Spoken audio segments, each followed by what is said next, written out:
غیر مسلم ممالک میں گیس اسٹیشن پر حرام اشیاء بیچی جاتی ہیں، مثلا شراب وغیرہ، یہ کمائی ایک کیشیئر کے لیے جائز ہے یا نہیں؟ دیکھیں اگر صرف شراب بک رہی ہے پھر تو ظاہر ہے کہ وہاں پہ آپ نوکری نہ کریں. اگر اور چیزیں حلال بھی بک رہی ہیں ان میں سے ایک یہ پورشن ہے تو اوورال تو کمائی کو حرام نہیں کہا جا سکتا. جب تک کوئی اور جاب نہیں ملتی تو آپ یہ جاب کر سکتے ہیں. دائیں کندھے کے اوپر آپریشن کی وجہ سے وینز نظر آ رہی ہیں، عمرہ کے لیے جانا ہے. نہیں، وینز نظر آنے سے آپ کو وہ کیا نقصان ہو رہا ہے؟ مطلب وینز اگر باہر نظر آ جائیں گی تو وہ کوئی ڈر جائے گا آپ کو دیکھ کے، تو اس طرح کا تو کوئی معاملہ نہیں. اس سے نقصان کیا ہونے والا ہے؟ کندھا تو بہرحال آپ کو دایاں پہلے 3 چکروں میں رکھنا پڑے گا ننگا رمل کرنے کے لیے، تو باقی نماز کے وقت آپ اس کو ڈھانپ سکتے ہیں لیکن وہ رکھے. تو یہ وینز کا کوئی چکر میرا خیال تو نہیں ہے کہ اس میں کوئی آپ کو مسئلہ ہو. اگر کوئی میڈیکل ایشو ہے تو اتنے حصے کے اوپر کوئی آپ پٹی کر لیں، اگر آپ کو میڈیکلی کوئی زخم ہے تو پٹی بھی کر سکتے ہیں. علماء کا اصل مسئلہ چندہ ہے، مگر ہم نے تو علماء کا چندہ بھی بند نہیں کیا، پھر بھی علماء کو تکلیف ہے. چندہ زیادہ کر دیں تھوڑا سا. ڈیفنس میں بیریا ٹاؤن میں آج تک کسی بریگیڈیئر کو، کسی کرنل کو دیوبندی مولوی نے رفع دین سے نہیں روکا. کوئی بتائے؟ جرت نہیں، کیونکہ انہیں پتہ ہے ملازم ہیں یہاں پہ. یہ مسئلے آپ لوگوں کی مسجدوں کے ہیں تو چندہ تھوڑا سا زیادہ کرتے ہیں، اور اگر زیادہ تنگ کرے تو جا کے پولیس میں اپلیکیشن دیں کہ یہ تنگ کر رہا ہے. کہا جاتا ہے کہ کوئی ماں کا حق ادا نہیں کر سکتا. اگر ہم اپنے والدین کو شرک سے بچا لیں اور سمجھا لیں تو کیا ہم ادا کر دیں گے؟ میرا خیال ہے حق سے بھی زیادہ ادا کر دیں گے انشاءاللہ تعالی. یہ کام کر لیں، یہ تو نبیوں والا کام ہے جو آپ کر لیں گے. نبی اسی لیے تو دنیا میں آتے ہیں. اگر ہمیشہ کی کامیابیاں کسی کی مقدر ہو جائیں، ماں باپ تو آپ کو چند 60-70 سال کی زندگی کے لیے آپ کو تیار کر رہے ہیں اور آپ نے ہمیشہ کی زندگی کے لیے ان کی اگر اصلاح کر دی ہے تو انشاءاللہ حق ادا ہو گیا. کیوں نہیں؟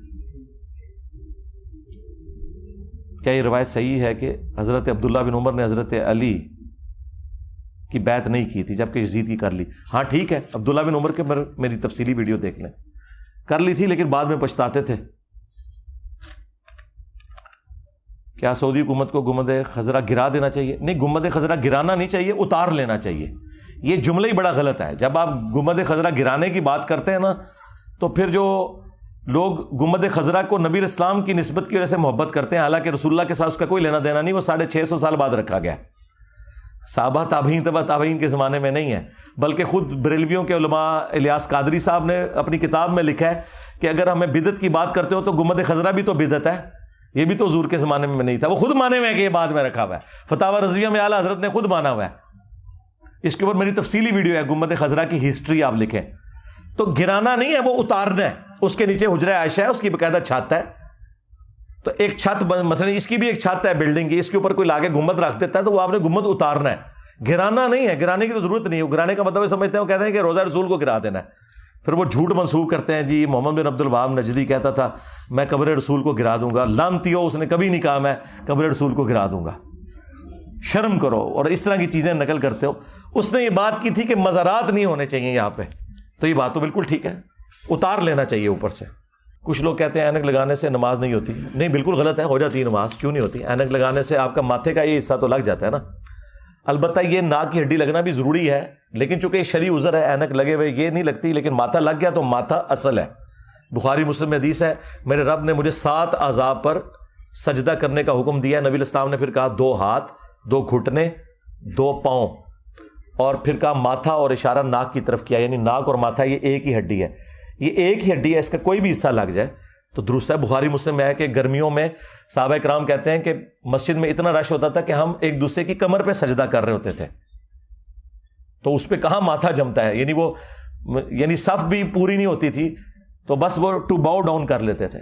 بخاری مسلم میں ہے کہ نبی الاسلام اس زمانے میں اسپیکر تو نہیں تھا، آپ قیام جو ہے نا وہ ممبر کے اوپر چڑھ کے کرتے تھے نماز کا قرات، اور رکوع اور سجدے کے لیے ممبر کی سیڑھیاں اترتے تھے اور باقی نماز اس طرح پڑھتے تھے. اب اس طرح کوئی آج امام کرے، لوگ کہیں گے نماز گئی. ایک کہتے ہیں جی سجا انگوٹھا ہی لگایا تو نماز گئی. انہیں جاہلہ نے قرآن و حدیث پڑھا ہی کوئی نہیں ہوا.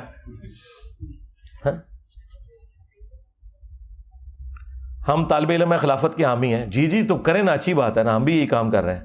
ہمیں کیا کرنا چاہیے؟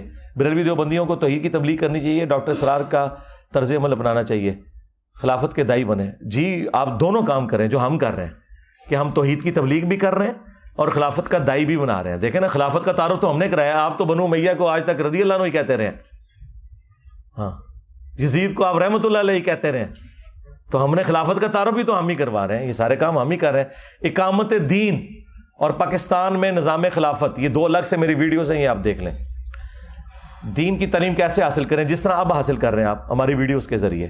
خود قرآن و سنت پڑھیں. جو ڈاکٹر سرار کی اکیڈمی کے زیر اثر سر انجام پاتا ہے, ٹھیک ہے, ڈاکٹر سرار والی اکیڈمی میں قرآن کالج کو جوائن کریں, اچھی بات ہے. حدیث میں ہے کہ سونا نہ پہنو, چاندی کو خوب زیور بناؤ. مرد کے لیے سونا اور چاندی منع ہے, اور چاندی کی ایک انگوٹھی علاوہ ہے, عورت کے لیے نہیں ہے. وہ روایتیں کمزور ہیں جن میں عورت کو ممانعت ہے. عقائد کیا ہیں اور ان کی درستگی کیسے کی جائے, قرآن پڑھ کے جی. عقیدہ ایک ہی ہے جو بڑا ہے, ایاک نعبد و ایاک نستعین, اور اس کے بعد اگر کوئی عقیدہ ہے تو ختم نبوت کا ہے. ہاں یہ چیز ہے, اور اسی کے اوپر آپ نے ایمفسائز کرنا ہے. میں آپ کو بتاؤں ہماری دعوت کی ایک جو بہت بڑی خوبی ہے نا, وہ 3 بنیادی چیزیں جس پہ میں نے بڑا زور دیا. نمبر 1 عقیدہ توحید, نمبر 2 رسول اللہ صلی اللہ علیہ وآلہ وسلم کو بابوں سے اوپر لے کے جانا ہے, اور نمبر 3 بنو امیہ کو ننگا کرنا ہے. یہ 3 ریڑھ کی ہڈیاں ہیں ہماری دعوت کی. ہمارے مخالفین تو ان تینوں چیزوں کے جیسے ہمیں کرٹیسائز کرتے ہیں نا, اور بعض بھولے لوگ سمجھتے ہیں کہ ان 3 چیزوں کی وجہ سے انجینئر صاحب کی دعوت کو نقصان ہے. ہماری دعوت کی کامیابی کی وجہ یہ چیز ہے الحمدللہ. کیا وضو کرنے کے کوئی خاص آداب ہوتے ہیں؟ کیا وضو کرتے وقت بولنے کی کوئی ممانعت ہے؟ کوئی ممانعت نہیں بولنے کی, بول سکتے ہیں آپ. اور وضو ہے ہی کتنی دیر کا, 2 منٹ خاموش بھی ہو جائے تو کیا فرق پڑتا ہے, 1 منٹ میں وضو ہو جاتا ہے. ایک دفعہ اعضاء کو دھونا کافی ہے, 2 اور 3 دفعہ بھی سنت ہے, 1 دفعہ بھی کر لیں تو کافی ہے. صرف یہ ہے کہ شروع میں بسم اللہ پڑھنا ہے آپ نے, یہ ہے. میں نے آپ کی ایک ویڈیو دیکھی جس میں آپ نے سگریٹ پینے کو حرام قرار دیا, رہنمائی فرمائی. جی پوری ویڈیو ہے یہ میری, قرآن میں واضح آیت ہے, لا ولا تلقوا بایدیکم الی التہلکہ, اپنے ہاتھوں سے اپنے آپ کو ہلاک نہ کرو. وہ ہر کام جو آپ کو ہلاکت موت کی طرف لے کے جا رہا ہے اور آپ اپنے ہاتھوں سے کر رہے ہیں اسے, اور اس کی کوئی ضرورت نہیں ہے, تو وہ حرام ہے. سگریٹ کو نشہ ہونے کی وجہ سے ہم حرام نہیں کہہ رہے, مجھے بھی پتا ہے سگریٹ پینے سے ہوش کسی کی نہیں جاتی. یہ ہمارا جو حرمت کا فتویٰ ہے اس کے اوپر, وہ اس وجہ سے ہے کہ یہ جان کے لیے نقصان دہ چیز ہے.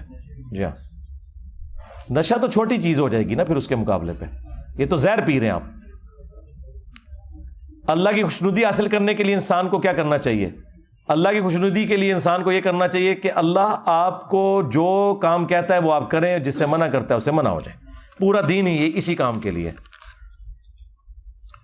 شیعہ حضرات پاؤں کا مسح کیوں کرتے ہیں؟ اس کے لیے میری ویڈیو دیکھ لیں کہ وضو میں پاؤں کو دھونا یا مسح کرنا دونوں ثابت ہے. اگر پاؤں صاف ہوں تو مسح ہو سکتا ہے, اگر پاؤں گندے ہوں پھر مسح نہیں ہوتا, پھر دھونا ہی پڑتا ہے.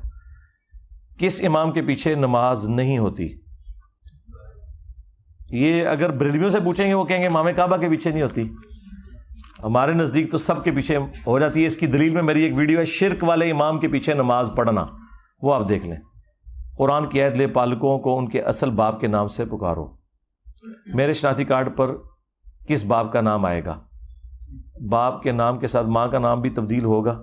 بھئی جو آپ کی ماں ہے اسی کا نام آئے گا, اور جو باپ ہے اسی کا نام آئے گا جو آپ کا باپ ہے. ٹھیک ہے, اگر لے پالک ہیں آپ تو جو اوریجنل آپ کا باپ ہے جس سے لیا ہے ان کا نام آئے گا, جو پال رہے آپ کو اس کا نہیں.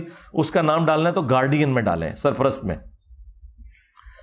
مغرب کی نماز ابھی رہتی ہے اور انسان مسجد میں آئے, عشاء کی جماعت ہو رہی ہو تو کیا کرے گا؟ پہلے عشاء کی نماز پڑھے گا, کیونکہ عشاء والے کے پیچھے مغرب نہیں ہو سکتی. اس کے بعد مغرب کے 3 فرض پڑھ لے گا.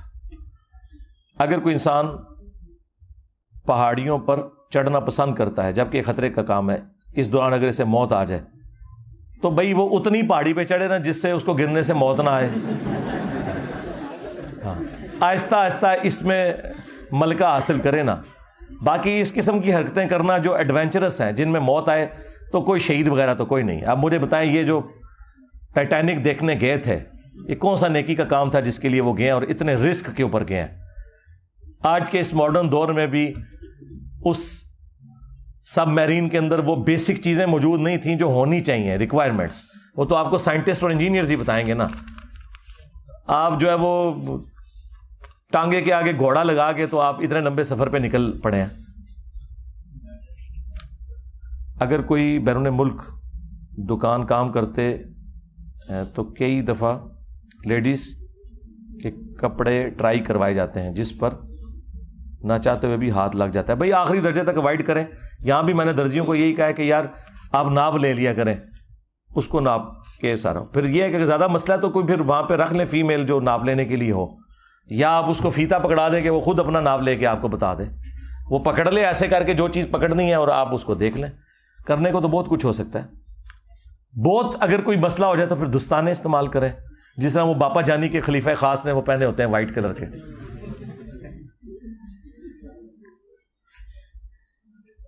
ایک بھائی بیرون ملک کام کرتا ہے, ہر وقت دکان میں گانے لگے رہتے ہیں, نماز ٹائم پر پڑھتا ہے. اس پر کوئی گرفت تو نہیں ہوگی؟ جی گرفت ہوگی. گانے بند کریں, نعتیں لگائیں, تلاوت لگائیں. گلے میں چین پہننا جائز ہے, بالکل ناجائز ہے جی مرد کے لیے, عورت پہن سکتی ہے. ایک بھائی روز 1000 کلومیٹر طے کرتے ہیں. روٹ بے شک ایک ہو, جب آپ اپنے شہر سے 20 کلومیٹر باہر نکل گئے تو روزانہ آپ نمازیں جمع بھی کریں گے اور آپ مسافر بھی ہوں گے, قصر بھی کریں گے. موجیں ماریں. مسافر آپ پوری زندگی کے لیے اس اعتبار سے, نماز کے اعتبار سے بھی مسافر ہے. میری تفصیلی ویڈیو ہے نماز قصر, اس میں نے یہ بتایا کہ جو لوگ سب ویز میں دوسری جگہ ٹریول کرتے ہیں, یا ٹرک چلاتے ہیں, یا ویگنیں چلاتے ہیں, یا بسیں سٹی ٹو سٹی چلاتے ہیں, وہ پوری زندگی موج ماریں, نمازیں بھی جمع کریں. 2 فرض زور کے پڑھیں, 2 عصر کے, 3 مغرب کے, 2 عشاء کے, موجہ مارو.